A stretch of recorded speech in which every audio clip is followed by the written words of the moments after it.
Hello नमस्कार दोस्तों, स्वागत है हमारे एक और नए वीडियो में आप सभी का। तो दोस्तों, हमारे एक भाई का कमेंट था कि जो पॉइंट्समैन का पोस्ट है इसमें कितने साल के बाद प्रमोशन होता है तो क्या वर्क रहता है। ठीक है, तो चलिए आज के वीडियो में पॉइंट्समैन के पोस्ट के बारे में आप सबको बताते हैं। ठीक है, और जो भी भाई हमारे इस वीडियो को पहली बार देख रहे हैं या चैनल पर पहली बार विजिट किए हैं तो कृपया करके चैनल को सब्सक्राइब, लाइक एंड शेयर ज़रूर से ज़रूर कर दीजिएगा। ठीक है, और इसी तरह से रेलवे से जुड़ा हुआ वीडियो आता रहता है ट्रैकमैन के बारे में।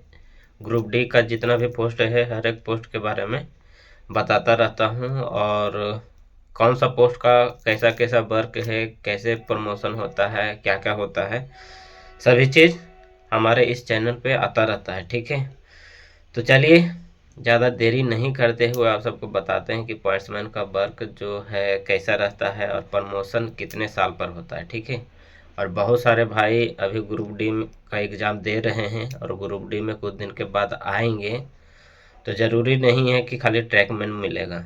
अगर अच्छा नंबर, अच्छा मेडिकल आपका रहता है तो सबसे पहले आपको पॉइंट्समैन मिलेगा, उसके बाद अदर पोस्ट मिलेगा। जैसे दूसरा, जैसे मेडिकल हो गया, चाहे आईडब्ल्यू हो गया, चाहे सफाई वाला हो गया, चाहे ये क्या बोलते हैं लोको सेट हो गया, इन सब में मेडिकल उतना हाई फाई खोलता नहीं है। ठीक है, सिर्फ जो पॉइंट्समैन है इसमें A2 मेडिकल खोलता है। ठीक है, A3 रहेगा तो फिर आपको पॉइंट्समैन में नहीं होगा। A1 चाहे A2 अगर आपका मेडिकल रहेगा, मेडिकल स्टैंडर्ड रहेगा, तो आपको पॉइंट्समैन एकदम ज़रूर मिलेगा। और पॉइंट्समैन जो ऑपरेटिंग डिपार्टमेंट है ये इतना अच्छा है कि मत पूछिए।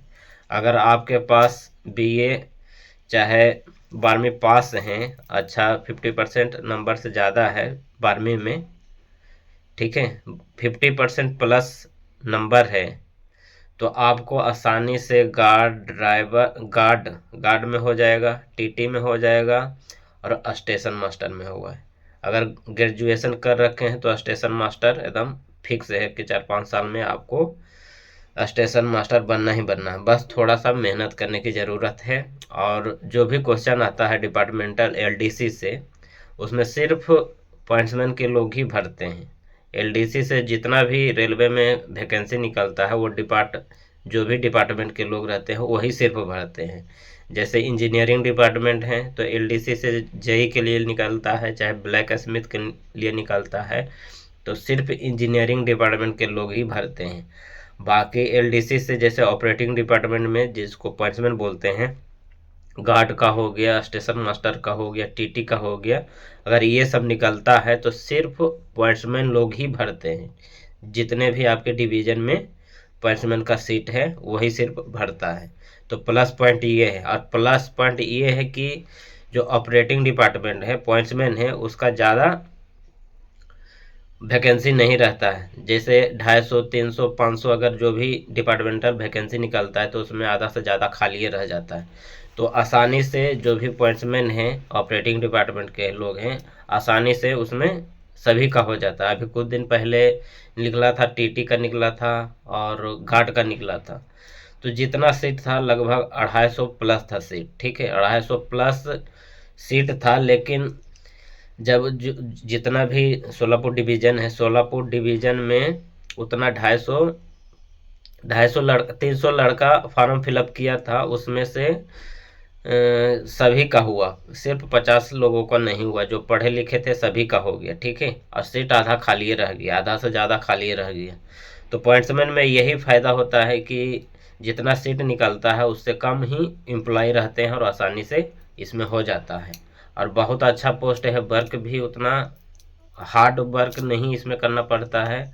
जैसे जो पॉइंट्समैन है तो पॉइंट्समैन का ड्यूटी रहता है, जैसे जो स्टेशन मास्टर रहता है स्टेशन मास्टर के पास रहता है, और कहीं कहीं गाड़ी सेंटिंग करने के लिए पॉइंट्समैन को पीछे गार्ड वाला बोगी में भेज दिया जाता है। जैसे बड़ा यार्ड रहता है चाहे स्टेशन रहता है तो वहाँ पे मालगाड़ी का सेंटिंग करते हैं, और जो इंजन रहता है, इंजन का कपलिंग करते हैं। तो इंजन जो कपलिंग करते हैं, जोड़ते हैं, कपलिंग करते हैं, तो उसमें थोड़ा रिस्की वाला वर्क है, ठीक है। उसमें थोड़ा सावधानी से ड्यूटी करना पड़ता है।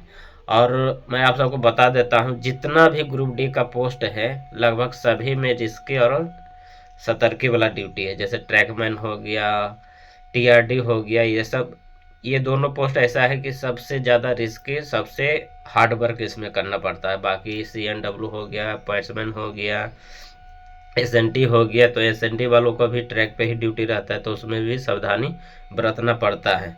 तो सावधानी से करिएगा तो कुछ भी नहीं होगा, ठीक है। सावधानी हटी तो दुर्घटना घटी। कोई सा भी पोस्ट रहे, सभी में सावधानी से ही ड्यूटी करना पड़ता है। और सबसे अच्छा पोस्ट है, ग्रुप डी का सबसे अच्छा पोस्ट है जो ऑपरेटिंग है, जिसको पॉइंट्समैन बोलते हैं, वो है, ठीक है। इसमें प्रमोशन भी 5 साल के पूरते पूरते प्रमोशन भी हो जाता है, ठीक है। 1800 से 1900, 1900 से फिर 1900 से 2000 होता है, फिर 2000 से 2400 होता है, 2400 से 2800, फिर 2800 से 4200। और ये पॉइंट्समैन का ही एक पोस्ट ऐसा है कि जो भी ग्रुप डी का स्टाफ है, प्रमोशन लेते लेते 4200 ग्रेड तक जाते हैं। बाकी ग्रुप डी का ऐसा कोई सा ऐसा पोस्ट नहीं है जो ग्रुप डी का स्टाफ 4200 तक जाता है, ठीक है। सिर्फ पॉइंट्समैन के लोग ही हैं जो जिनका प्रमोशन होते होते लास्ट तक रिटायर होते होते उनको 42 तो मिल जाता है, ठीक है। अगर किसी में नहीं हुआ है, अगर LDC चाहे GDC का एग्ज़ाम नहीं दे पाते हैं और आपके पास उतना क्वालिफिकेशन नहीं है, तो लास्ट जाते जाते आपको 4200 ग्रेड मिल जाएगा, ठीक है। अगर आपके पास क्वालिफिकेशन है, पढ़े लिखे हैं, ठीक है, तो आपको हर एक साल इसमें जो ऑपरेटिंग डिपार्टमेंट हर एक साल LDC से कभी ये गार्ड का निकलता है, कभी स्टेशन मास्टर का निकलता है, कभी TT का निकलता है, ऐसे ऐसे निकलता रहता है। और एक बात और मैं आप सबको बता देता हूँ कि जब आप ज्वाइनिंग करिएगा, तो ज्वाइनिंग करने के बाद जब 3 साल आपका सर्विस बीत जाएगा, 3 साल चाहे 2 साल सर्विस बीत जाता है, तो आप LDC का कोई सा भी एग्ज़ाम दे सकते हैं। 2 साल 3 साल आपको इंतज़ार करना पड़ेगा। इंतज़ार करने के बाद जब 2 साल सर्विस का हो जाएगा, चाहे 3 साल सर्विस का हो जाएगा, तो आप LDC चाहे GDC का कोई सा भी एग्ज़ाम दे सकते हैं। गार्ड का हो गया, स्टेशन मास्टर का हो गया, TT का हो गया, कोई सा भी एग्ज़ाम दे सकते हैं, ठीक है। तो प्लस पॉइंट तो यही है दोस्तों, ज़्यादा इसमें हार्ड वर्क है नहीं, ठीक है। मैं आप सबको बता दिया ही कि जब पॉइंट्समैन के पोस्ट पर आते हैं तो A2 मेडिकल होना चाहिए। और इसमें अगर अच्छा नंबर लाते हैं, अच्छा नंबर ला के अच्छा मेडिकल आपका होता है, तो 101% मैं आप सबको बताता हूँ कि पॉइंट्समैन का पोस्ट मिलना ही मिलना है। और इसमें वैकेंसी बहुत ज़्यादा निकलता रहता है। 3 साल बीतते बीतते आपका डिपार्टमेंट, आपका पोस्ट बदल जाएगा, बशर्ते कि आप अच्छी लगन से मेहनत, वो जो तैयारी है उसको जारी रखिए। ये नहीं कि ग्रुप डी का पॉइंट्समैन में हो गया तो पढ़ाई लिखाई छोड़ दी, ऐसा मत करिएगा। जब भी ग्रुप डी में आते हैं, अगर पॉइंट्समैन पोस्ट मिलता है तो तैयारी एकदम रेगुलर रखिए, ठीक है।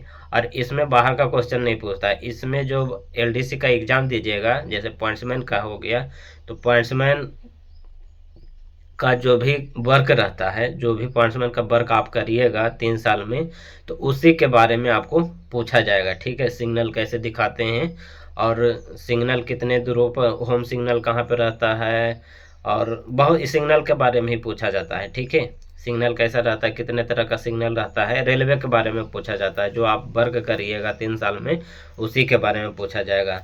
बाकी बाहर से GK GS ये सब नहीं पूछता है, ठीक है। इसमें राष्ट्रीय भाषा पूछा जाता है, राष्ट्रीय भाषा हो गया। और बाकी रेलवे का जो भी आप काम करिएगा, जो भी आपका ड्यूटी रोस्टर रहेगा, उसके बारे में पूछा जाएगा कि पॉइंट्समैन जब कपलिंग करता है तो किस तरह से करना चाहिए, यही सब पूछा जाता है, ठीक है। और बाकी जो भी बाहर का अभी एग्ज़ाम पढ़ रहा है ग्रुप डी का, तो उसमें GK GS मैथ ये सब पूछा जाता है। लेकिन डिपार्टमेंटल, रेलवे का डिपार्टमेंटल आप LDC से एग्ज़ाम दीजिएगा तो उसमें ये सब कुछ भी नहीं पूछा जाता है। तो एक प्लस पॉइंट यही हो जाता है। और इसमें ज़्यादा लंबा चौड़ा दूर वाला क्वेश्चन नहीं पूछा जाता। जैसे अभी अभी जो एग्ज़ाम हुआ तो इसी में से कुछ छाट उठ के दूसरा एग्ज़ाम में पूछता है। जैसे 5 साल 3 साल 5 साल जो भी गार्ड का हो गया, चाहे स्टेशन मास्टर का हो गया, चाहे टीटी का हो गया, यही सब आगे पीछे घुमा फिरा के पूछता है। इसमें अलग कुछ भी नहीं पूछता है, ठीक है। तो इसीलिए दोस्तों इसमें जो भी हमारे पॉइंट्समैन भाई रहते हैं उनको आसानी से इसमें हो जाता है। जिनके पास क्वालिफिकेशन रहता है, जिनका तैयारी रहता है, उनको एकदम आसानी से हो जाता है। और जिनके पास क्वालिफिकेशन ही नहीं रहेगा, तैयारी ही नहीं रहेगा, तो वो फिर कैसे निकाल पाएंगे। तो इसमें ज़्यादा नंबर पे भी सिलेक्शन नहीं होता है। जैसे आप 50 नंबर चाहे 60 नंबर ले आते हैं एग्ज़ाम में, 50-60 नंबर ले आते हैं तो आपको आसानी से इसमें हो जाएगा। अब 100 नंबर का क्वेश्चन रहता है, ठीक है। अगर एलडीसी से कोई सा भी डिपार्टमेंटल एग्ज़ाम देते हैं तो 100 नंबर का रहता है, उसमें 60 नंबर लाना कंपलसरी है। 60 नंबर लाइएगा तो आप पास हो जाएगा।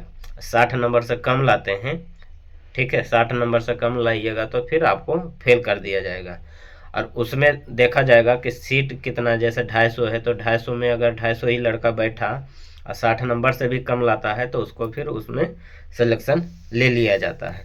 तो ऐसा ऐसा क्राइटेरिया है दोस्तों, ऐसा ऐसा नियम है। और जो पर्समैन का पोस्ट है ऑपरेटिंग डिपार्टमेंट का, इसमें मैं आप सबको बता दिया कि ज़्यादा हार्ड वर्क नहीं है। बस वही गाड़ी का कपलिंग करने का रहता है और गाड़ी का जो सेंटिंग करने का रहता है, पीछे गार्ड बोगी में उनको रहना पड़ता है, इंजन में रहना पड़ता है, और स्टेशन मास्टर के पास रहना पड़ता है झंडी दिखाने के लिए नाइट में ट्रेन को। तो ऐसा ऐसा ड्यूटी रहता है और उतना हार्ड वर्क नहीं रहता है। और इनका ड्यूटी जो मैं आप सबको बता देता हूँ, इनका ड्यूटी 3 शिफ्ट में चलता है, ठीक है। जैसे सुबह 8 बजे से 4 बजे तक, फिर 4 बजे से फिर 12 बजे तक, 12 बजे से फिर सुबह 8 बजे तक, 3 शिफ्ट में इनका ड्यूटी रहता है। प्रमोशन भी अगर कोई किसी भी तरह का एलडीसी एग्ज़ाम नहीं निकाल पाते हैं, नहीं दे पाते हैं, तो इसमें 5-5 साल पर, जैसे शुरू में आप ज्वाइनिंग करिएगा 1800 ग्रेड पर, तो 5 साल तक आपको, 5 साल के बाद फिर 1900 मिलेगा, फिर उसके बाद 3 साल के बाद फिर 2000 मिलेगा। इसमें जो इसमें जो पॉइंट्समैन का है 1900 के बाद फिर 2000 मिलेगा, 2000 के बाद फिर 2400 मिलेगा, 2400 के बाद फिर 2800, फिर 4200 मिलेगा। इस तरह से इसमें प्रमोशन का क्राइटेरिया है और नियम है, ठीक है। तो दोस्तों इस वीडियो में जो भी बताने का था और जो भी हमारे भाई कमेंट किए थे कि कितने साल के बाद प्रमोशन होता है, और प्रमोशन होने पर जैसे पॉइंट्समैन ए हो गया तो पॉइंट्समैन ए के बाद पॉइंटमैन बी बनता है, फिर काटा वाला बनता है। इस तरह से उसमें भी पोस्ट है, अलग अलग पोस्ट है, ठीक है। तो जैसे जैसे प्रमोशन होगा उसे उसे आपका नाम, पोस्ट का नाम चेंज होता रहेगा, ठीक है। तो जो भी बताने का था मैं आप सबको इस वीडियो के माध्यम से बता दिया। अगर कुछ पूछने का रहा तो कमेंट करिएगा, कमेंट के जरिए मैं आप सबको बता दूंगा, ठीक है। तो आज का ये वीडियो दोस्तों आप सबको कैसा लगा प्लीज़ कमेंट करिएगा, और वीडियो को यहीं पे समाप्त करते हैं। फिर नेक्स्ट वीडियो में आप सबसे मिलेंगे, जब तक के लिए